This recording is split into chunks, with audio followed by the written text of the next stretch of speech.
I'm Dave Wescott, CEO of Evergreen Brands. This is David Lundquist, Pastor David Lundquist. Thanks. Of Enbridge.global, Yeah. our nonprofit. You know, today we got a crazy topic. We're going to talk Yeah, I about was like, the toughest day of your life. can we balance this out and kind of say, what's the best day of your life and what's the toughest day? Totally. I'm just thinking it might be a real downer if we're just talking about the toughest day of our life. We can talk about the toughest day of the life, or we can talk about, we can talk about both. I mean, we're just freelancing here, man. We're just spitballing. This is just what's the toughest day of your life? You know, people I think do like to hear about the pain. They like to hear the pain. Misery loves company. Misery loves. Well, if you're out there having a tough day, maybe this is a good podcast. That's right. That's right. But this is the entrepreneurial journey. This is about giving back. This is about changing the world through giving back. Yeah, because, there are a lot of tough days out there. And in this world right now, unfortunately, it seems like there are probably coming up some tough days happening with recession, with a war. Obviously we've been through the pandemic, so a lot of tough days that people have gone through. But yeah, it's good to be able to talk about it. And then it's good, really, I think we're going to share a few things that we do to get out of some of that tough days and how to kind of flip the script. Because I think you do need to flip the script, on some of those tough days. When you're having a difficult time, how do you change the dialogue, not only to self, but maybe to the business that you're around and to the people that are around you. You know why I love to share this, and because as business owner or business owners on the call, it can be a lonely road as a business owner, and as a business owner, along that lonely road, it can sometimes feel like you live in a bubble of negativity. Yeah. In one day you can lose a key client, you can lose a key employee, you can get bad news from your family, you can have a family member die, whatever. You can see all of those things kind of happen in one day. And, as a business owner and like as a normal person, but the challenge is on the worst day of your life, when you think about all the days you've been alive. Dave's been alive more days than I have. Quite a few more. I shouldn't do that. But he looks so young. I can never tell how old he is because he's got this youngness to him. No, I can tell. Getting up in the morning, man, sometimes. The back hurts. Oh, yeah. The knees hurt. It's bad. You sit down for a while, then you're like, you have to get back up, and you're like, okay, I'm old. I'm old. But living all of those days, on the worst day of your life, or the worst day that you can remember, could you make somebody else's day better? Yeah. Would you make somebody else's day better on the worst day of your life? Yeah. That's, I think, flipping the script, that term, where you have a narrative that is really, really bad, and you change the narrative because you choose something, you choose the opposite, you go the different direction. And I think, you were sharing, I think, with me just that you like to give. And that can be so many things. Talking about the worst day of my life, obviously when you lose a loved one, that's not a good day. It's really a tough day. I remember, when the day that my dad passed, was that the worst day of my life? Yeah, probably right up there. I loved my dad. My dad was my hero in so many ways. He was a giver. Talking about giving, I remember, just story after story about my dad just chuckling, saying, yeah, well, we gave this, and then look how the Lord blessed us. Look how much came in. And so he was a hero. He set the tone for our family. My parents were immigrants, so they came to this country literally with, a couple of suitcases, and my dad had a $1.50 an hour job, didn't know the language. So, all of those tough things that you hear about immigrants. Sure. And I have such respect for immigrant families. But in all of that, they gave back. So they were givers. And but the day my dad died, tough day. Tough day. Tough day. but you know, you have to flip the script on that. And you know, he was a believer. He loved God. He was one of those guys that totally, you know, I would come over to the house and he was just had some new revelation of what God spoke to his heart, and he would just want to tell me about it. And I was just always so blessed just by his heart and passion, you know. And his family was strong. But when he passed, you know, what did I have to do? I had to say, okay, this is tough, but thank the Lord, this is not going to be the last day I'll see him. Yeah. You know, I have a hope. I know that there is a hope. And changing that in my brain helped with the grief. And I remember when I got the call, I'm like, okay, Dad, you've gone on before, but I'm coming one day and I'm going to be able to be with you. And I flipped that script and I turned it almost into that idea of this life is not all that there is. And obviously being a pastor, you know, I am focused, you know, on that. Yeah. But it helped, you know, flipping the script. You're also a dad. Also a dad. And there was 5 little girls who lost a grandpa. Yeah. Yeah. And how do you, because you have your grief, you're having your worst day ever. Yeah. But so are they. Yeah. Yeah, I mean, it was tough for them, but you know, So how do you well, you know them? what? I mean, certainly you flip the script by going to them and loving on them and sharing with them and telling the stories. You know, that is so important to be able to share, you know, all of the stories. And, you know, that's why we have memorials. That's why we have funerals. It's that eulogy, that time to be able to sing the praises of that person. And I think it's so important to refocus, because everybody has good and bad on their lives, but you know, at that time you rewrite that story. You say, this is the good times, and did that with my kids. And you know what, we continued. Matter of fact, you know, the anniversary of my dad's passing was just a couple of days ago, and I remembered it, but it was so cool to get a text from one of my daughters saying, thinking about Papa today. Thinking about the legacy that he had, you know, because he would always, at, you know, family times, he would stop everything and just say, I just got one thing to say, you know, and he would sit down and everybody would be quiet, and then he'd go on his little 5-minute mini sermon, and, you know, everybody would be in tears, you know. That was kind of legacy that we had. Everybody be in tears, you know, as he shared with the family, because he truly, you know, he was truly that example, you know, example of giving, example of godly life, example of loving his family.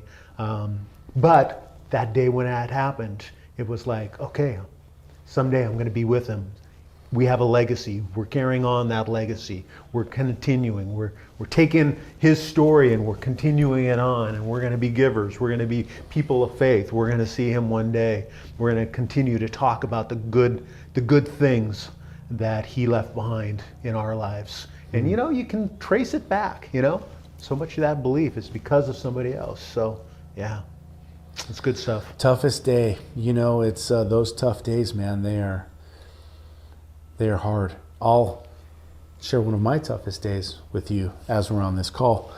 My wife's dad was hit and killed by a drunk driver. Yeah, that was a tough day. Now this was a very sad thing. This was a very hit and kill drunk driver, you know, 9 o'clock at night. And my wife loved her dad. Yeah. You know, they sang together. They sang gospel music together. They toured around together. You know, her dream was to sing Southern gospel music. That was like her life dream. And so singing with her dad and doing that was a big part of that. But the toughest day was, let's see, I must have been, she's going to kill me for sharing this, but, you know, we must have been seeing each other for about 5 years at that point. You weren't married yet? We were not married. Yeah. And when he passed away, she called me and told me, and I was like, well, do you want me to come to the hospital? And she's like, no, don't want you to come to the hospital. And I was like, okay. And I was like, well, you know, I want to see you. Are you okay? She completely shut down. No communication, no, you know, don't come to the hospital, don't be around. And, you know, that was really hard. And I'll tell you that her dad had this old classic car and he was wanting to take it up to his farm. And so I had this big trailer and truck. And so he's like, hey, would you help me take up the trailer up to the farm?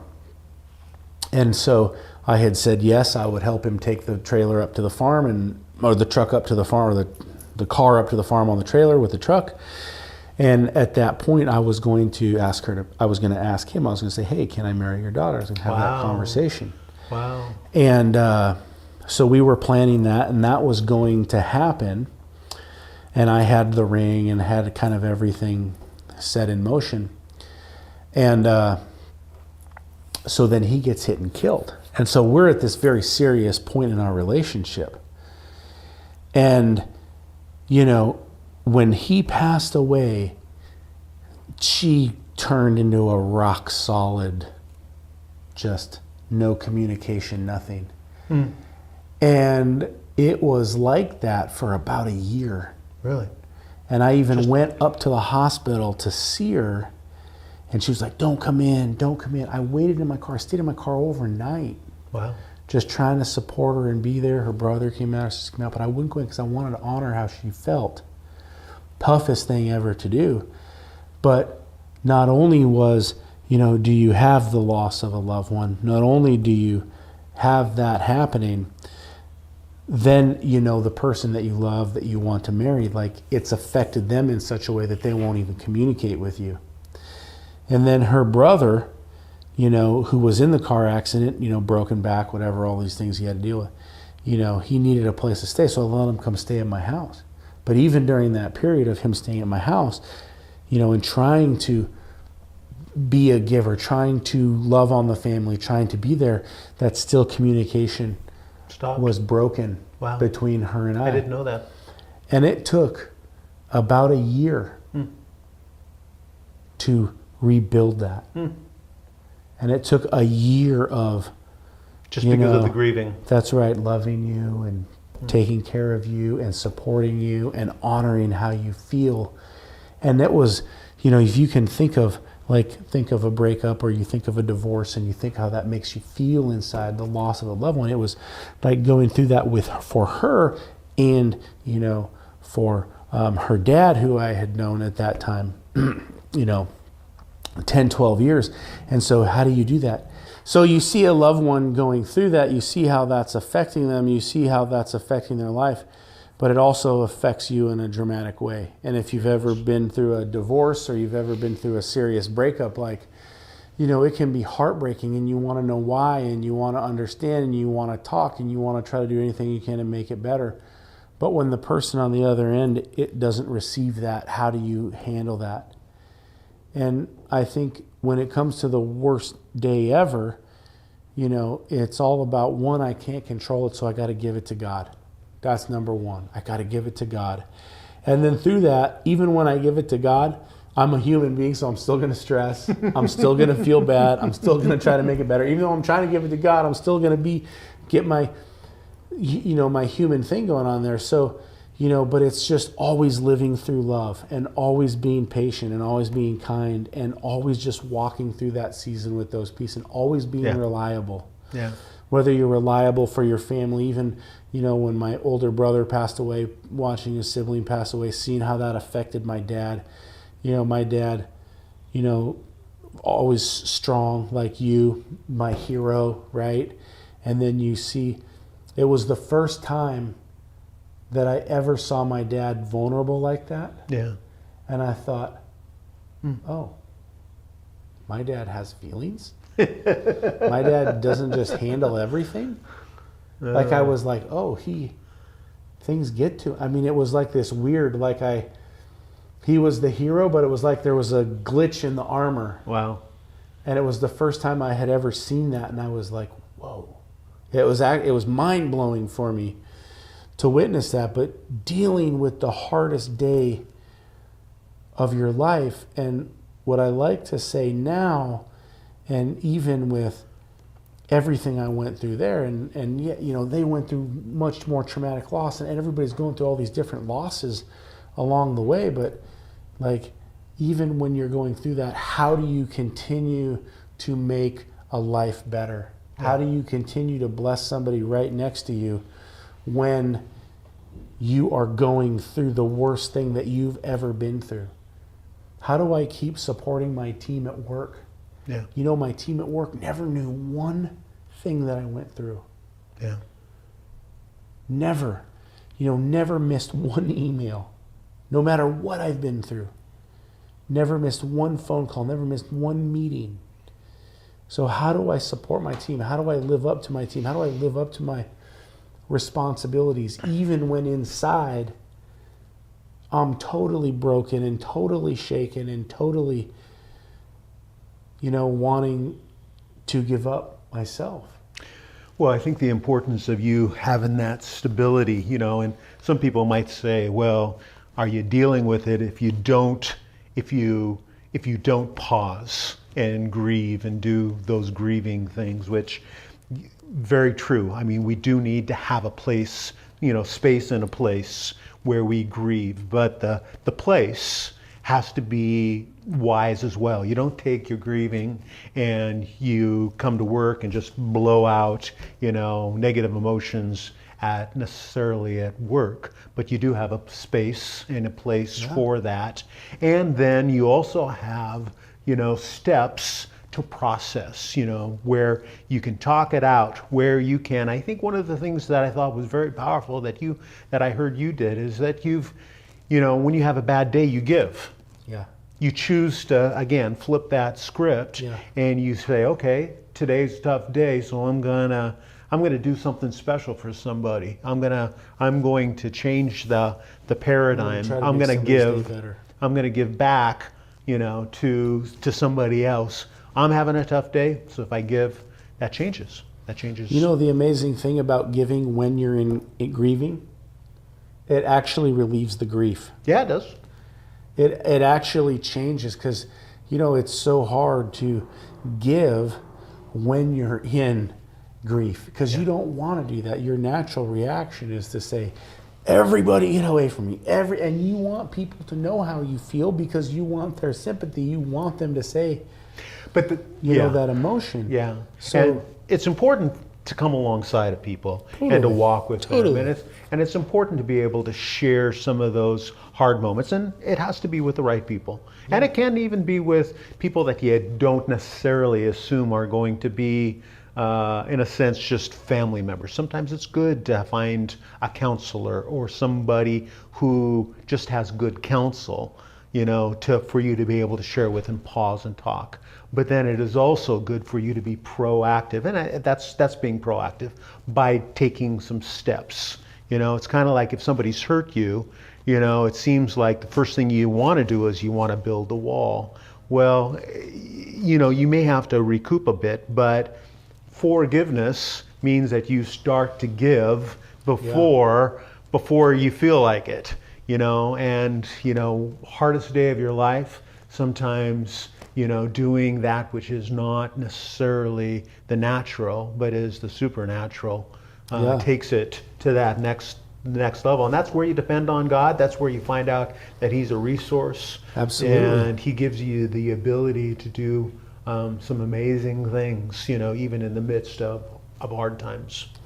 And on your entrepreneurial journey, sometimes it can feel like every day is the worst day of your life.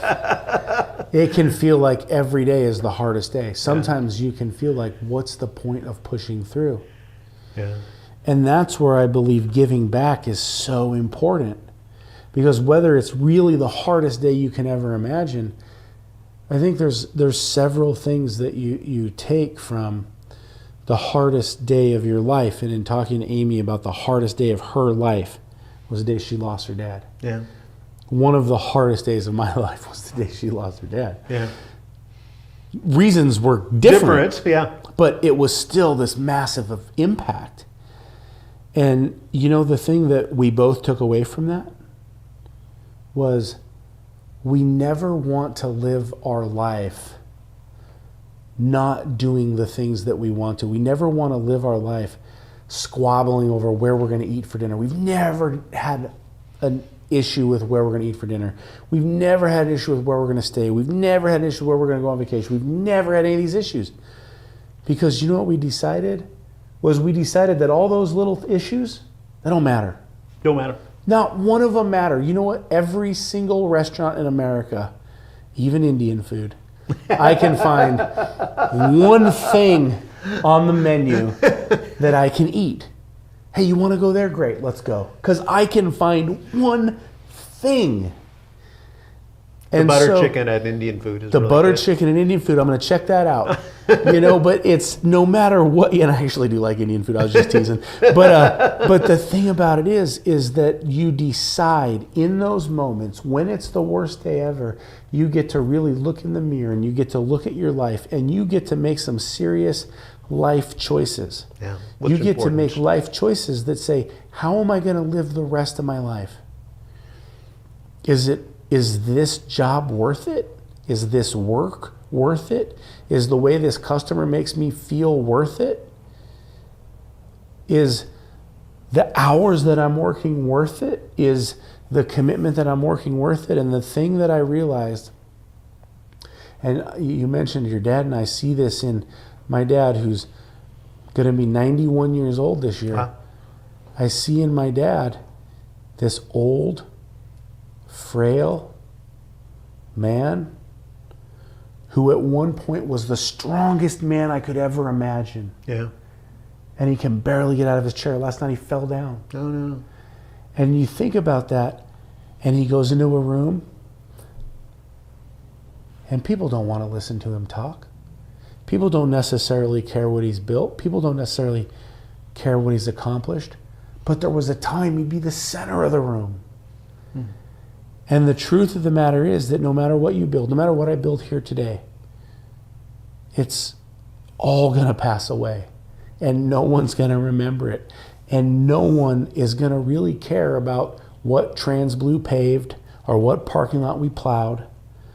But what's left behind is the legacy and the lives that we were able to change and the people that we were able to help. And they say, you know what? That guy helped me when I needed some help. They gave to this organization. They supported this organization. They helped change those lives. And the lives that you change by giving, you may affect them a century down the line because you never know how you're going to impact. And so on the worst day of your life, that's what I like to say, on the worst day of my life, if I'm having a bad day, how can I make someone's day better? Yeah. And sometimes it takes a minute to recoup. Sometimes I got to get that right.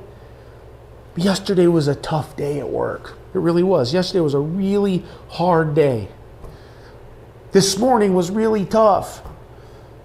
My sister-in-law, who works for me, booked an airplane ride for a franchisee, and she gave him the wrong time, and they missed the plane. Oh, no. And you think about those hard times, and you think about, okay, what am I going to do so I get my mind right?